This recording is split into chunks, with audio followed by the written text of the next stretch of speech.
पर उस जगह की ऊर्जा कैसी है ये बहुत ज्यादा महत्वपूर्ण है। तो इससे पहले कि आप वहां रहें, कोई भी ऐसे घर में कभी नहीं सोता था जिसे पवित्र न किया गया हो।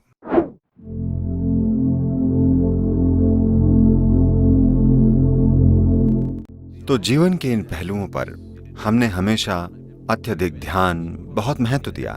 आप क्या खाते हैं ये बस उसके बारे में नहीं है, या आप किस तरह का काम करते हैं ये बस उसके बारे में नहीं है, आप किस तरह के स्थान में रहते हैं, पूर्व में ये बहुत महत्वपूर्ण है।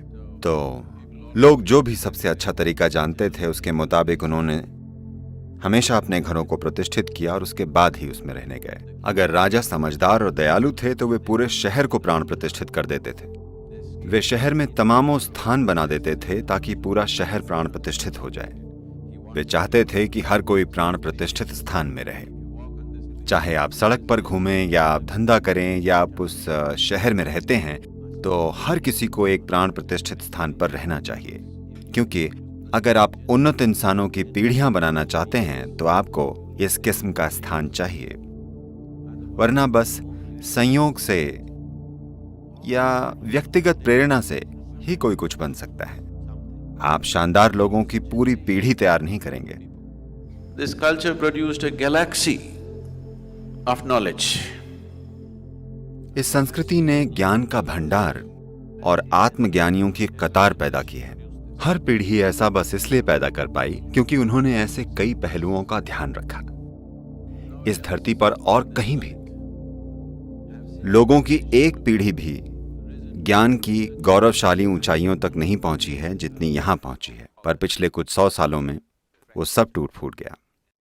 पिछले 800 या 900 सालों में ये बुरी तरह खत्म हो गया, क्योंकि आक्रमण हुए, लोग दूसरी जगह चले गए और भी दूसरी चीजें हुई। मैं बता रहा हूं, आप असाधारण बुद्धि वाले, अत्यंत ऊर्जावान इंसान तैयार कर सकते हैं। ऐसे इंसान जिनमें जबरदस्त ऊर्जा और बुद्धिमत्ता और क्षमता हो।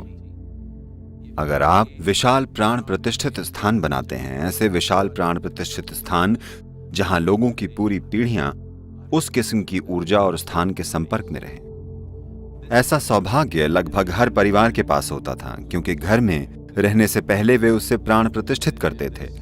समय समय पे वे घर को उन्नत बनाने के लिए कुछ करते थे। ये लगभग हर घर में होता था। हर घर में साल में कम से कम एक बार जरूरी रस्में और प्रक्रियाएं संचालित की जाती थीं ताकि घर का वातावरण उन्नत हो सके। ये एक बुनियादी समझ थी या एक जरूरी समझ थी कि इंसान को उसकी पूरी क्षमता तक विकसित करने के लिए जरूरी माहौल कैसे तैयार करें। जब हम पूरी क्षमता कहते हैं तो आज की दुनिया पूरी क्षमता को ज्यादा से ज्यादा पैसा कमाना समझती है। सफलता के बारे में उनकी सोच इतनी अपरिपक्व हो गई है। सफलता की आधुनिक सोच दुर्भाग्य से बहुत प्रारंभिक और घटिया है। आप सामाजिक सीढ़ी में कितने ऊपर तक चढ़ सकते हैं, आपने कितने पैसे कमाए हैं, सफलता की पूरी सोच बस इतनी है। तो सफलता की सोच पहले ऐसे नहीं थी। ये बहुत व्यापक और बहुत गहरी थी। किसी को सफल तभी माना जाता था जब वो आनंद की एक खास अवस्था में होता था, अगर वो खुद को और आसपास की दुनिया को जानने की अवस्था में होता था, और उसका सामाजिक रूप से सम्मान था और सांसारिक रूप से वो समृद्ध था, और साथ ही वो अपने परिवार, मित्र और समाज का प्रेम अर्जित कर पाता था। सिर्फ तभी उसे सफल व्यक्ति माना जाता था। समाज इसे उसी तरह देखता था। इससे फर्क नहीं पड़ता कि उसके पास कितना पैसा है। अगर उसने लोगों का प्रेम अर्जित नहीं किया तो वे कहते थे उसकी जिंदगी बेकार चली गई।